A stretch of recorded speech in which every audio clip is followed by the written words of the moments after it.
Saludos a todos y bienvenidos a este nuevo video. Bien, estamos nuevamente con nuestro estudio profético y hoy día tenemos el estudio sobre Daniel capítulo 1. En el tema anterior ya revisamos la primera parte de Daniel 1 y ahí vimos una introducción al libro de Daniel, así que si no has visto ese video, que está muy interesante, te lo recomiendo mucho. Vas a encontrar un enlace directo al final del presente video. Hoy vamos a examinar la segunda parte del libro de Daniel, del capítulo 1, que trata sobre la dieta de Daniel. Un tema muy querido por muchos, temido por otros, y que a veces levanta controversias dentro de los cristianos y dentro de las iglesias adventistas. Sin embargo, si decimos ser seguidores de Dios y ser cristianos 100% bíblicos, no podemos pasar por alto este tema tan importante que tiene que ver con la alimentación y que está muy bien ejemplificado en la vida de Daniel y en el capítulo 1 que estamos estudiando. Sin más que decir, vamos con el tema en cuestión. El versículo de estudio, el versículo central para el día de hoy, es el que lo encontramos en Daniel 1:8.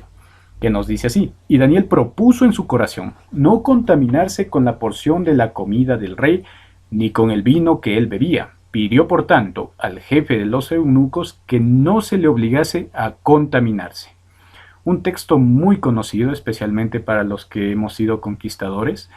Este versículo habla acerca de esa decisión que tomó Daniel, juntamente con sus amigos, de no contaminarse. Porque en el lugar donde estaban era muy fácil de hacerlo, especialmente mediante la comida y la bebida que había en este lugar. Pero vamos a ir viendo los detalles con respecto a esto. Y antes de examinar la dieta de Daniel en sí, quisiera recalcar este punto. Daniel llegó a Babilonia y tenía que prepararse como un dignatario de Babilonia para servir en la corte del rey. Ahora, eso implicaba 3 años de estudio en la Universidad de Babilonia, por llamarlo de alguna manera. Debía estudiar aquí y aprender la ciencia babilónica. Pero la educación babilónica era muy diferente a la educación hebrea que él había recibido. Como les comentaba en el video anterior, algunos teólogos dicen que Daniel debió haber tenido aproximadamente entre 15 a 17 años cuando llegó a Babilonia. Quiero que meditemos en la edad de Daniel. Quiero que nos demos cuenta qué tan joven era este muchacho y sus amigos en consecuencia. Y quiero que nos demos cuenta que aún así lograron mantenerse firmes a sus principios, a sus creencias, a su fe. ¿Cómo fue esto posible? Jovencitos de esas edades, que si nosotros vemos hoy en día en nuestra sociedad, muchas veces están pensando en todo, menos en Dios. Tienen más adentro el mundo que las cosas espirituales. Sin embargo, Daniel, en una tierra extraña, totalmente pagana, lejos de su hogar, de sus creencias, de sus principios, de sus padres, decide ser fiel. Y miren, lo que a él le tocó pasar no fue nada sencillo. Por ejemplo, ¿en qué consistía esta educación babilónica? Y van a ver que era muy contraria a la educación judía. En primer lugar, ellos tenían una religión politeísta. ¿Qué quiere decir esto? ¿Qué es el politeísmo? Son aquellas creencias que tienen que ver con muchos dioses. ¿Sí? El politeísmo cree en muchos dioses y los babilonios tenían decenas de dioses, organizados en 3 niveles diferentes: deidades superiores, medias e inferiores. Esta religión politeísta tenía muchos ritos y formas de adoración. En la educación babilónica, a los jóvenes les enseñaban sobre todas estas deidades, su mitología, sus orígenes, su historia, sus rituales, etcétera, etcétera. Entonces, contrario al judaísmo, donde solamente se creía en un solo Dios, esto se le llama monoteísmo, en Babilonia se enseñaba el politeísmo. Y esa era una de las materias que tenían que coger los jóvenes que iban a servir en la corte del rey. En segundo lugar, y esto lo confirma el propio capítulo 1, se les enseñaba la escritura cuneiforme, la manera de escribir de los babilonios. El idioma babilonio era escrito en cuneiforme. A su vez, el babilonio venía del acadio. Este era un idioma bastante complejo, ¿sí? Bastante complejo, con muchos símbolos. Yo les decía la vez pasada, el cuneiforme tenía más de 500 caracteres diferentes. Y ustedes pueden ver en la imagen solamente consistía en un sistema de líneas y triángulos. Era bastante complejo, ¿sí? Entonces era algo difícil de aprender. Requería de una gran concentración, de una buena memoria, de una buena cabeza. Así que dense cuenta, ¿no? Cómo estos jóvenes tuvieron un reto intelectual acá, no solamente espiritual, sino también intelectual. Y eso lo digo para corroborar la idea que les presenté en el estudio anterior. Un cristiano no tiene por qué ser ignorante. Un cristiano tiene que ser una persona culta, una persona conocedora de diversas cosas, de diversos temas, ¿sí? Una persona que se autocultive, no necesariamente ir a la universidad, al colegio, sino que se autocultive, que lea, que se informe, que escudriñe, y claro, siempre teniendo como su primer libro de texto la Biblia. Daniel y sus amigos eran personas inteligentes, y más adelante lo recalca. Esta era otra de las materias, matemática y astronomía. La matemática babilónica era muy especial y era muy avanzada también. El conocimiento de los antiguos a veces sorprende a la gente de hoy en día, porque era bastante avanzado. Hoy en día a veces creemos que los que vivían antes eran más ignorantes, que los del pasado sabían menos, pero no. Babilonia tenía una matemática muy avanzada basada en un sistema hexagesimal, que de paso sobrevive hasta el día de hoy. Por ejemplo, nuestra manera de contar el tiempo en la actualidad está basado en un sistema hexagesimal. Es decir, una hora para nosotros tiene 60 minutos, un minuto tiene 60 segundos. Eso es un sistema hexagesimal que viene de allá de Babilonia. Y es curioso, ¿no?, que el número 6 está muy presente en Babilonia. ¿Sí? El número 6 está muy presente. Y eso históricamente hablando, desde un punto de vista histórico, arqueológico, científico, inclusive podríamos decir. Y no es casualidad que Babilonia la Grande, la madre de las rameras, en Apocalipsis, sea representado por la Babilonia histórica. ¿Sí? La Babilonia histórica es un tipo de la Babilonia simbólica de Apocalipsis. Y en la Babilonia histórica vemos el 6 repetido muchas veces. Es un punto muy interesante que pongo a su consideración. Pueden estudiarlo por su cuenta si quieren expandir esta idea. Matemática, pero también les enseñaban astronomía. Los conocimientos astronómicos de la cultura babilonia también eran bastante avanzados. Conocían sobre estrellas, eclipses, rotaciones, bueno, un sinfín de conocimientos astronómicos que parecen más propios de la modernidad que de la antigüedad. Sin embargo, ellos tenían ese conocimiento y también se les instruía a los jóvenes que llegaban acá en todo este tipo de artes, de ciencias y de conocimientos. Luego, también se les enseñaba idiomas. ¿Sí? Todo esto aprendió Daniel en sus 3 años de formación, tal vez un poco más inclusive. Entonces, los idiomas eran muy importantes para aquellos que iban a servir en la corte del rey. Ellos tenían que aprender, obviamente, Daniel tenía su lengua materna, que era el hebreo, pero en Babilonia tenían también que aprender arameo, tenían que aprender babilonio, porque estaban ahí, tenían que aprender acadio y tenían que aprender egipcio. ¿Sí? Por lo menos salían aprendiendo 3 idiomas. Había, eso solo por mencionarles lo básico, ¿no? También habían varios idiomas, dialectos que se hablaban dentro del territorio babilónico. Muchos dialectos, de hecho. Entonces, los idiomas eran una parte fundamental porque ellos iban a desempeñar funciones diplomáticas. Si ustedes saben, ¿no?, lo que es el trabajo de alguien del gobierno que está en asuntos exteriores, necesita conocer idiomas y culturas de otros lugares. Es más, algunos estudiosos suelen decir, por ejemplo, que en el capítulo 3 de Daniel no está presente precisamente porque estaba en una especie de misión diplomática, en otro lugar, en otro lado, en otro país.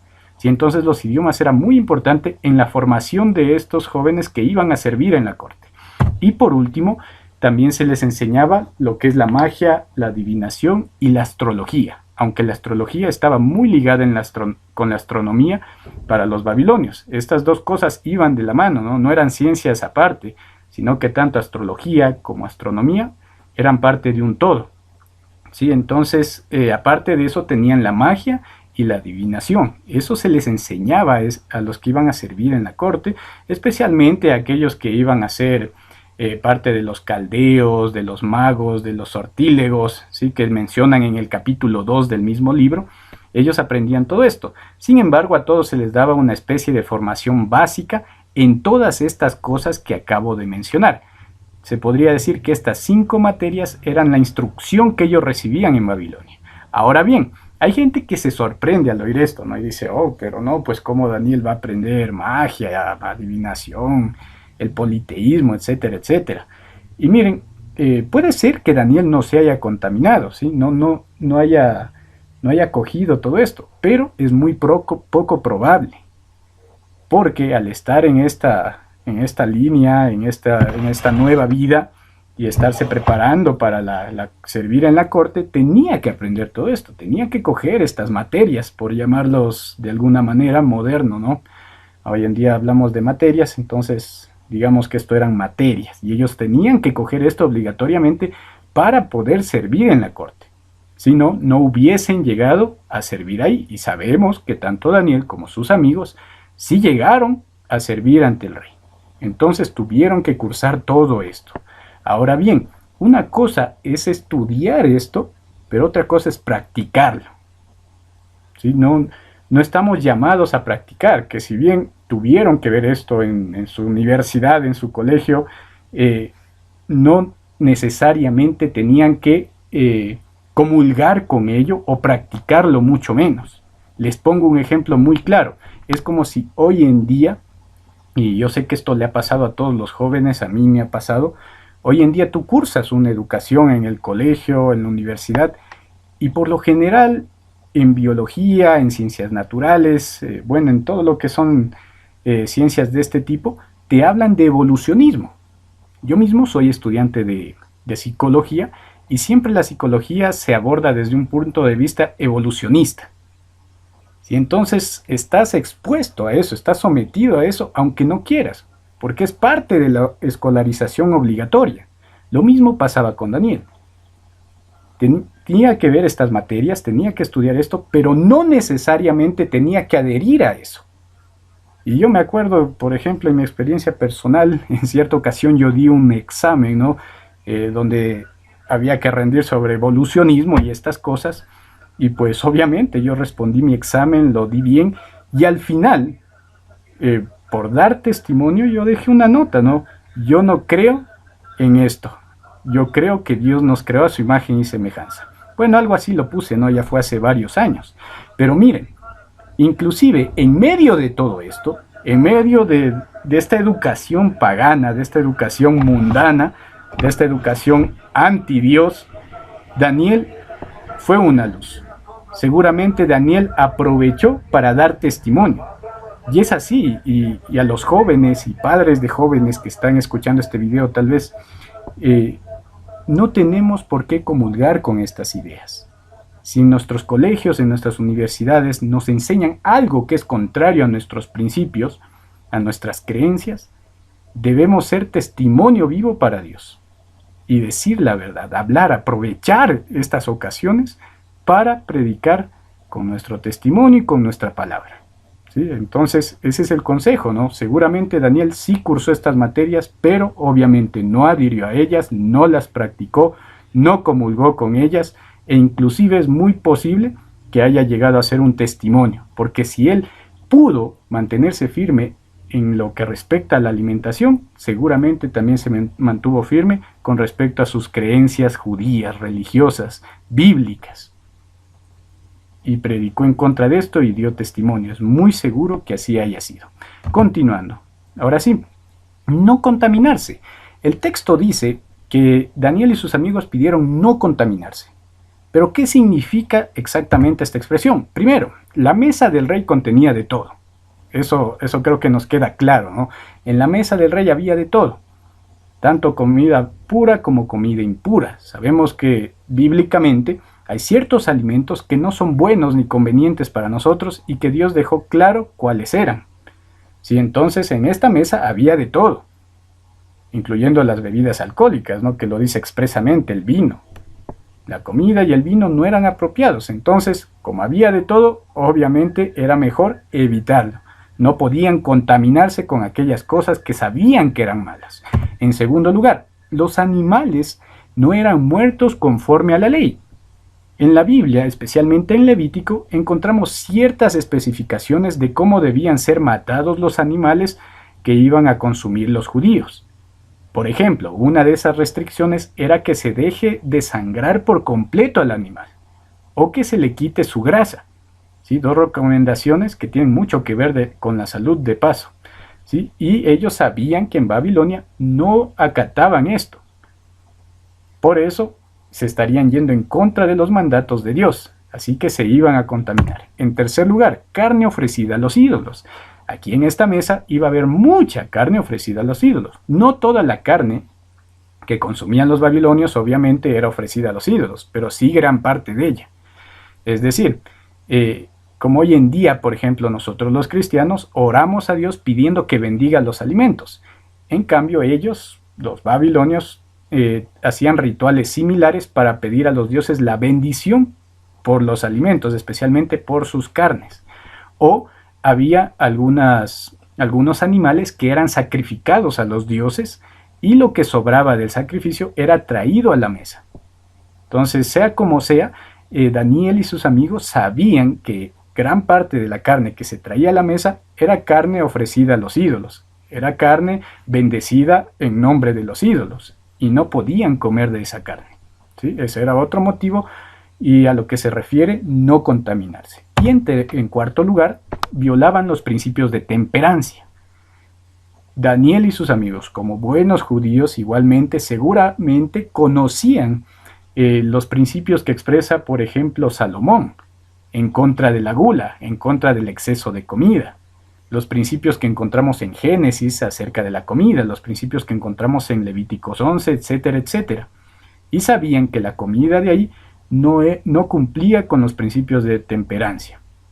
Había mucha gula, mucha comida inapropiada, muchas cosas que hacían daño al cuerpo, las bebidas mismo, etcétera, etcétera. Y sabían que iban a violar los principios de temperancia, entonces mejor decidieron evitarlo. ¿Sí? Eso se refiere entonces la expresión no contaminarse. Ellos decidieron no contaminarse por estos 4 motivos.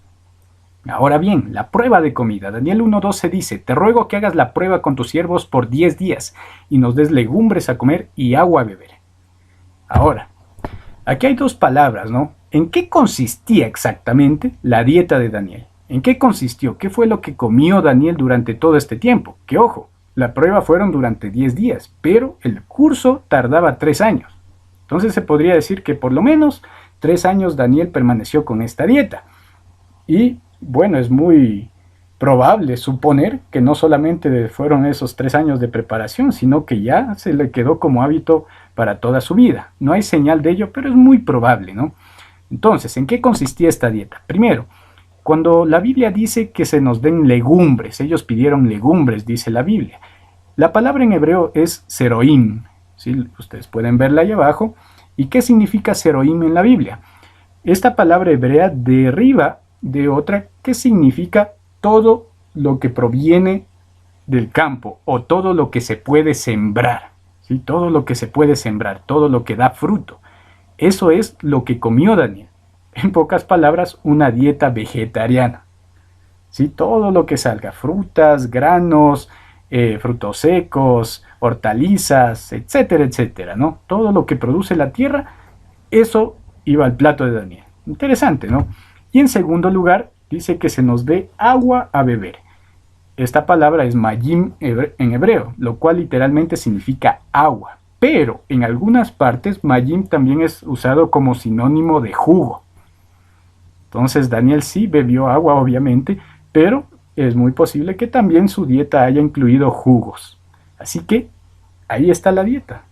Una dieta increíble, ¿no? Una dieta sencilla, una dieta muy saludable que sabemos tuvo resultados increíbles. Pero, ¿qué fue lo que pasó una vez que ellos pidieron esta dieta? Dice Daniel 1:10, y dijo el jefe de los eunucos a Daniel: temo a mi señor el rey, que señaló vuestra comida y vuestra bebida, pues luego de que él vea vuestros rostros más pálidos que los de los muchachos que son semejantes a vosotros, condenaréis para con el rey mi cabeza. Esta parte es bien interesante. Y miren, yo le puse prejuicio y realidad. ¿Por qué? Porque hoy en día sigue existiendo el mismo prejuicio que existía en épocas de Daniel. El ser humano durante todos los tiempos ha tenido este prejuicio. ¿Qué fue lo que le dijo el jefe de los eunucos a Daniel? Temo ante el rey, cuando vea su rostro pálido, enfermos, escuálidos. Y eso es lo que se le dice hoy en día a la gente que quiere seguir este régimen. Locos, enfermos, escuálidos, que ¿de dónde sacan la proteína? Una pregunta que de paso me parece bastante irracional, por decirlo poco, porque miren a los animales más grandes del mundo, a los animales más robustos, más fuertes, hablemos de una jirafa, de un hipopótamo, de un elefante, todos ellos consumen carne o consumen hierbas.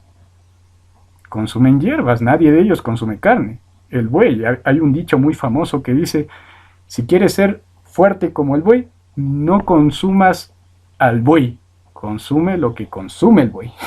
Sí, entonces mira, eso es muy interesante, ¿no?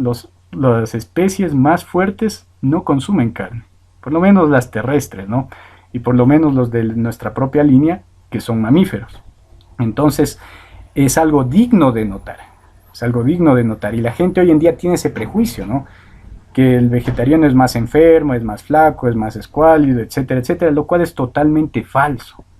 Yo mismo he experimentado el vegetarianismo en mi vida durante muchos años, hoy en día lo estoy retomando nuevamente, y déjenme decirles que nunca me ha faltado nada.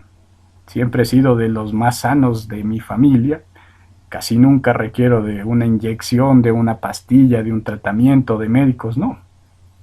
Entonces, eso en mi caso personal, ¿no? Pero ya hablando a nivel global, el vegetarianismo bien aplicado, y ojo con eso, bien aplicado, da mejores resultados que una dieta que incluye carne. ¿Sí? Entonces, eso es un prejuicio que la gente tiene y que a veces muchos cristianos también tienen cuando se habla de ese tema, ¿no? Creen que la carne es necesaria para su dieta, pero no lo es. Y bueno, continuando, vemos los resultados. En Daniel 1, del 14 al 21, vemos los resultados de la dieta que siguieron Daniel y sus amigos. Y es bastante claro, bastante explícito. En primer lugar, dice que fueron más sanos y robustos, que cuando fueron a examinar sus rostros después de los 10 días de prueba, los encontraron más sanos y más robustos. En algunas partes dice, los encontraron mejores que los que sí habían comido carne. Y esa es la realidad. Yo creo lo que dice la Biblia, ¿sí? Y también creo lo que dice la ciencia, que ya les voy a dar unos cuantos datos más adelante. Entonces los vieron más sanos y más robustos al seguir este régimen. Segundo, tuvieron más conocimiento e inteligencia en toda letra y ciencias. Eso al final de toda la historia, cuando ya comparecieron ante el mismísimo Nabucodonosor después de toda su formación, fueron hallados con más conocimiento e inteligencia en letra y ciencias. ¿Sí? Les ayudó, les dio una mejor capacidad mental, una mejor claridad en su cerebro. Increíble. En tercer lugar, Daniel fue bendecido con el don de la interpretación. También contribuyó en cierta forma y en cierto grado a la espiritualidad de estos jóvenes, especialmente de Daniel, porque el texto recalca que después de haber seguido esta dieta y haberse preparado, Daniel fue bendecido con el don de interpretar sueños y visiones.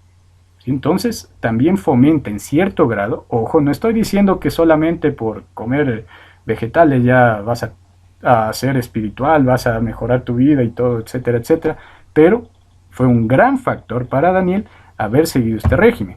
Y en cuarto lugar, eran 10 veces más sabios e inteligentes. Y esto es la parte más increíble de toda la historia.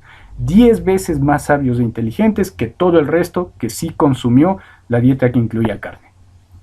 Es algo increíble. Y miren, aquí, si ustedes notan en esta parte del capítulo 1, van a encontrar los 3 atributos de los que habla Salomón en los Proverbios. Y en Eclesiastés también.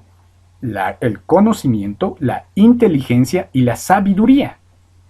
Salomón pone a estos 3 atributos como parte de algo grande, ¿no? de cualidades que los hijos de Dios deberían tener. cualidades deseables para cualquier ser humano decente, ni siquiera para los cristianos, sino para el hombre en general. Conocimiento, inteligencia y sabiduría. Ahora, en los escritos salomónicos, el conocimiento tiene que ver con todo aquello que es teórico. Todo lo que es teórico. ¿Sí? Eso significa conocimiento en el Antiguo Testamento. Teoría. Entonces, estos jóvenes entendían la teoría, comprendían la teoría y la conocían de derecha a izquierda, ¿no? Cabalmente. ¿Ya? Ahora, la inteligencia, igualmente en el Antiguo Testamento, y especialmente en los escritos salomónicos, la inteligencia es la teoría llevada a la práctica. Es decir, saber hacer y también tener el conocimiento. Eso es la inteligencia. Estos jóvenes tenían inteligencia. Y en tercer lugar, ser más sabios. Dice que eran 10 veces más sabios e inteligentes. La sabiduría en los escritos salomónicos tiene que ver con no solamente conocer, no solamente saber hacer, sino con saber elegir. Es decir, la sabiduría está muy relacionada a razonar, a usar el raciocinio, el sentido común, a elegir lo mejor entre varias opciones. Eso es la sabiduría a la perspectiva de los escritos salomónicos. Es algo muy interesante que aquí encontremos estos 3 atributos en estos jóvenes después de haber seguido esta dieta. ¿Quieres tener más conocimiento, inteligencia y sabiduría? Sigue el ejemplo de Daniel, sigue el ejemplo bíblico. Ahora bien, un pequeño recuento, ¿no? Y esto ya va siendo para ir terminando. El plan original de Dios. ¿Cuál fue el plan original de Dios? Y obviamente Daniel y sus amigos conocían esto. Ellos estudiaron las escrituras, sus padres se las enseñaron y de paso, por eso es que lograron mantenerse firmes y tenían sus creencias bien arraigadas y guardaron su fe, porque su educación allá en Jerusalén, allá en Israel, con sus padres, con su familia, en su cultura, fue una buena educación, fueron bien instruidos. Sus padres jugaron un papel fundamental y les enseñaron las escrituras, les enseñaron sus principios y por eso se mantuvieron firmes. Y obviamente Daniel y sus amigos conocían este texto, conocían cuál era el plan original de Dios para el ser humano. ¿Qué dijo Dios en Génesis 1:29? Dijo Dios: he aquí que os he dado toda planta que da semilla, que está sobre la tierra, y todo árbol en que hay fruto y que da semilla, os serán para comer. Miren, es bastante claro. Quien te creó, hermano, y escúchame muy bien, quien te creó también sabe qué es lo mejor para ti. Si Dios dijo, si Dios estableció una dieta para el ser humano, es porque es la dieta que le conviene al ser humano, es la mejor dieta para él. Pero ojo, eso sí, no estamos hablando aquí de que comer o no comer carne te va a hacer más salvo o menos salvo. No, ese no es el punto aquí. Lo que sí es el punto es que con nuestro cuerpo le damos gloria a Dios. Y un cuerpo sano glorifica a Dios, porque nuestro cuerpo es templo del Espíritu Santo. El mismo apóstol Pablo lo dijo: si coméis o bebéis o hacéis cualquier otra cosa, hacedlo todo para la gloria de Dios. Todo, si coméis o bebéis inclusive. Y Daniel lo tenía eso clarísimo.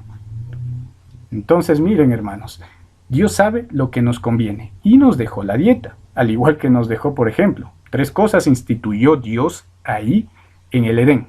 1, el matrimonio, 2, el sábado y 3, la dieta. Yo creo que todos estamos de acuerdo que el matrimonio tiene que ser restaurado en nuestros días.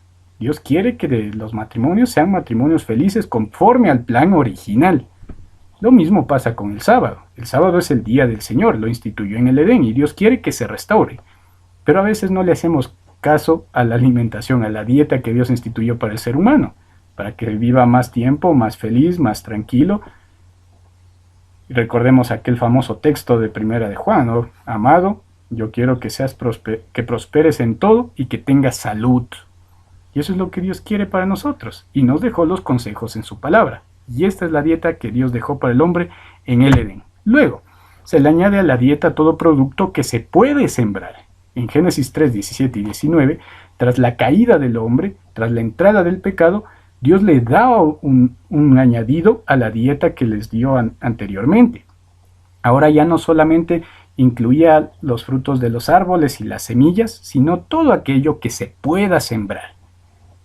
Así que le añadió eso, ¿no? Una vez que entró el pecado. Hay gente que dice, la gente empezó a comer carne cuando entró el pecado. No, ni siquiera ahí.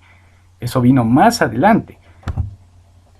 ¿Cuándo vino eso? Después del diluvio. Se hace una distinción entre carnes puras e impuras. Si tú te fijas en Génesis 7:2, había una clara distinción entre carnes puras e impuras. Cuando Noé sale del arca, después del diluvio, Dios le dice, Dios le dice al ser humano, ¿no? Al ser humano en general, que puede consumir cualquier carne. Y mucha gente a veces se toma de eso para decir, bueno, Dios ya lo aprobó, ¿no? Pero recordemos, y eso es importante, la Biblia se examina en su contexto. ¿Qué pasaba en aquel momento con la humanidad cuando ya se terminó el diluvio? No había alimentos aún, no había suficiente alimento. Recién se iba a empezar a cultivar, recién la tierra iba a empezar a ser fértil nuevamente. Pero lo que sí había eran animales, entonces Dios permitió que comieran. Pero sin embargo, aunque Dios permitió la carne después del diluvio, por Génesis 7:2 se nota que Noé tenía conocimiento de cuáles eran las carnes limpias y cuáles eran las carnes impuras. Y esto se recalca y se vuelve a aclarar en Levítico capítulo 11. Y bueno, es triste ver que algunas personas se quedan ahí, ¿no? El Levítico 11 dice que podemos comer tal carne, entonces comamos, ¿no? Pero si bien ese es un inicio, y es un buen inicio, ¿no? Y de hecho felicito a aquellas personas que estén practicando lo que dice Levítico 11. Es un buen inicio, pero Dios quiere seguir adelante en tu vida, quiere seguir reformando esa dieta, quiere que llegues al ideal, al plan original que Dios estableció. Finalmente, después de todo, Dios quiere un regreso al plan original. 1 Corintios 10:31 lo dice claro, ya lo cité antes, ¿no? La comida y la bebida deben glorificar a Dios. ¿Cuál es la manera de comer y beber que Dios estableció? La acabamos de ver, ¿no? Luego también tenemos Apocalipsis 21:4. Este texto dice que en la tierra nueva ya no va a haber más muerte, ni dolor, ni llanto, etcétera, etcétera. Pero si no va a haber más muerte, significa que ya no van a morir más animales, ni siquiera animales, ¿no? No solo se refiere al ser humano, porque esto abarca todo. Ni el ser humano ni las criaturas que habiten este mundo van a sufrir la muerte nuevamente. Si ya no hay muerte, ya no hay carne, ¿no? Allá en el cielo no va a haber carne, eso hay que tenerlo claro. Y en Isaías 11, del 6 al 7, también nos aclara que en la tierra nueva se vuelve al plan original. Pero hay gente que dice, entonces esperemos hasta la tierra nueva. No, la idea es hacerlo desde aquí.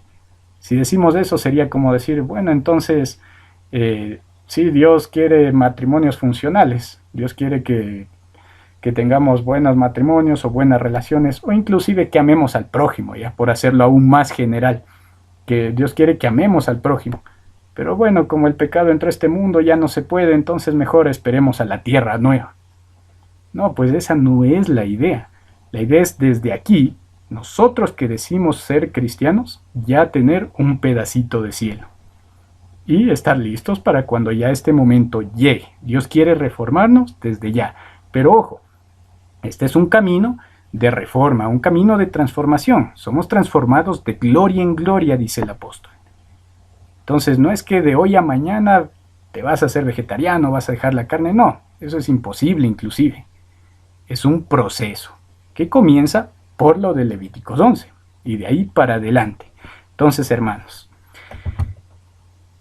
¿qué dice la ciencia al respecto? No es que somos fanáticos religiosos ni nada de eso. La ciencia también hoy en día lo está corroborando cada vez más, aunque sí, tradicionalmente la ciencia ha defendido la necesidad de carne. Cada vez más hay especialistas, científicos, doctores que se están adhiriendo a este movimiento.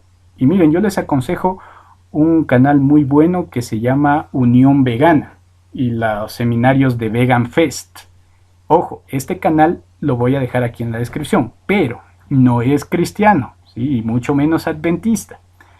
Entonces, si van a ver ese canal, sepan que de vez en cuando van a hablar de ciertos temas que van en contra del cristianismo. Bueno, más que en contra, que tienen otros puntos de vista, ¿sí? Por ejemplo, se basan algunos en la teoría evolutiva y ese tipo de cosas. Sin embargo, los datos científicos que dan ahí son excelentes, son muy buenos, con artículos, con tesis, con investigaciones científicas, con cosas de universidades, etcétera, etcétera. Muy bien respaldado, muy bien documentado, y como os digo, ellos ni siquiera son cristianos, ¿no? Y están defendiendo el vegetarianismo, el veganismo, de una manera muy correcta, muy científica. Así que les recomiendo mucho ese canal, pero eso sí, escuchen algunos temas con criterio.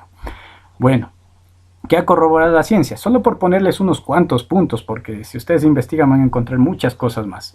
Se ha encontrado que el alto consumo de carne, especialmente procesada e industrializada, es decir, esas granjas en masa donde les hormonizan, les meten tantas cosas, nos hacen más propensos al cáncer y otras enfermedades. Es más, la ONU hace muy poco declaró, ¿no? Perdón, la ONU por medio de la OMS declaró que las carnes rojas hacen que una persona sea mucho más propensa al cáncer, muchísimo más. Igualmente las carnes procesadas como los embutidos te hacen muy propenso al cáncer, dicho por la misma OMS, que bueno, nosotros venimos predicando eso desde hace 150 años casi, y hoy en día la ciencia lo está confirmando. Las grasas vegetales poliinsaturadas tienden a disminuir la presión arterial, mientras que las grasas animales la elevan. ¿Sí? La presión, los que sufren de la presión, ya saben. Las dietas basadas en plantas previenen y hasta revierten las enfermedades cardíacas. Hermanos, ¿ustedes sabían que la principal causa de muerte en el mundo es por enfermedades coronarias? Por enfermedades cardíacas que tienen que ver con nuestro corazón, con nuestro sistema circulatorio. Y es curioso que nadie esté haciendo campaña de esto. Se hacen campañas de muchas cosas, pero casi nunca se habla de esto. Y es que estas enfermedades se previenen solamente con un buen régimen alimenticio. Las dietas vegetarianas previenen la principal causa de muerte en el mundo. Increíble. Las dietas vegetarianas son ricas en fibra y antioxidantes que previenen, frenan y ayudan a la recuperación del cáncer. El cáncer tan temido en nuestros tiempos. La dieta basada principalmente en cereales, vegetales y frutas ayuda a controlar la diabetes. Otro punto interesante, la diabetes, otra enfermedad que está muy en boga. Pero hay ciertos lugares en Oriente, ¿sí? En Asia, donde su dieta principalmente es vegetariana. ¿Sí? No consumen mucha carne o a veces ni consumen en ciertos lugares o en ciertas comunidades de allá de Asia, y los estudios se han dado cuenta que en estos lugares casi no existe la diabetes. Es algo interesante, les invito inclusive a investigarlo. No existe la diabetes, son muy raros los casos de diabetes. Otro motivo para seguir este régimen. No existen alimentos indispensables, pero sí nutrientes indispensables. Y este punto es el más importante de estos datos, ¿sí? La ciencia ha comprobado que no existen alimentos indispensables, hermanos, sino nutrientes indispensables. ¿A qué se refiere esto? A veces creemos que la carne es necesaria para vivir, la necesitamos de ley, pero no es la carne lo necesario, es la proteína que contiene la carne. Pero esta misma proteína la encuentro en los vegetales, en muchos lugares de fuente vegetal. Así que no hay comida indispensable, pero sí nutrientes. El nutriente es la proteína, la comida es la carne o los granos, por ejemplo, que también contienen mucha proteína. Así que eso es algo a poner mucha atención. Entonces, si es que no hay alimentos indispensables, eso significa que en la dieta vegetariana yo puedo encontrar todos los nutrientes necesarios para el ser humano, excepto uno, ¿sí? Hay solamente uno que la dieta vegetariana no suple. Solamente uno, y acuérdense de esto. De ahí todos los nutrientes pueden encontrarlos en la dieta vegetariana. Y ojo, no es ni la proteína, ni el calcio, ni el hierro, que a veces se dice, ay, pero te va a faltar esas cosas si te haces vegetariano. No, lo que más tienen las plantas son esas tres cosas. Lo único que no tienen es vitamina B12. ¿Sí? Es la única vitamina que no van a encontrar en la dieta vegetariana, pero esta se puede y de hecho se debe suplementar. Así que a reflexionar en ello, hermanos. no es muy difícil hacerlo, solamente hay que informarse bien y eso sí, ¿no? Si quieren hacer este cambio de régimen, primero infórmense bien. Hay mucho material dentro de la iglesia, van a encontrar muchos libros, videos, seminarios, tanto del espíritu de profecía como de otros autores, sobre el tema del vegetarianismo. Así que primero infórmense, investiguen, si es posible consulten con su médico, bueno, más que con su médico, con su nutricionista. Y van a ver que es muy posible y que inclusive mejorará su estilo de vida. Para terminar, la temperancia, página 137 dice: los hábitos físicos correctos promueven la superioridad mental, el poder intelectual, el vigor físico y la extensión de la vida dependen de leyes inmutables. Leyes inmutables, así es, mis hermanos, nuestro cuerpo tiene leyes inmutables para mantener su salud. La naturaleza de Dios no interferirá para preservar a los hombres de las consecuencias de violar los requerimientos de la misma. ¿Sí? No puedo decir, ¿a qué se refiere esto? No puedo decir tomarme una botella de veneno, ¿no? Y luego decir, no, yo sé que Dios me va a salvar y ya voy a orar a Dios y Dios me va a salvar de ese veneno. Así no funciona, ¿no? Esa no es la idea. Dios no es nuestra maquinita de la suerte o nuestra máquina de los deseos, no. Yo tengo que hacer ciertas cosas, cumplir ciertos parámetros, que Dios mismo los estableció. Ese es el medio. Y si Dios estableció una dieta y ciertas reglas a nuestro cuerpo para mantener la salud, pues debo seguirlas y voy a estar sano. Quien lucha por la victoria debe ser moderado de todas las cosas. La claridad de mente y la firmeza de propósito de Daniel, su poder de adquirir conocimiento y de resistir la tentación, se debieron en gran medida a la sencillez de su dieta en relación con su vida de oración. Y ahí está, hermanos, clarísimo. ¿A qué se debió que Daniel fuera un joven centrado, un joven inteligente, un joven espiritual? En gran parte a la sencillez de su dieta, dice el espíritu de profecía clarito. La sencillez de su dieta. Pero no solo eso, en relación con su vida de oración.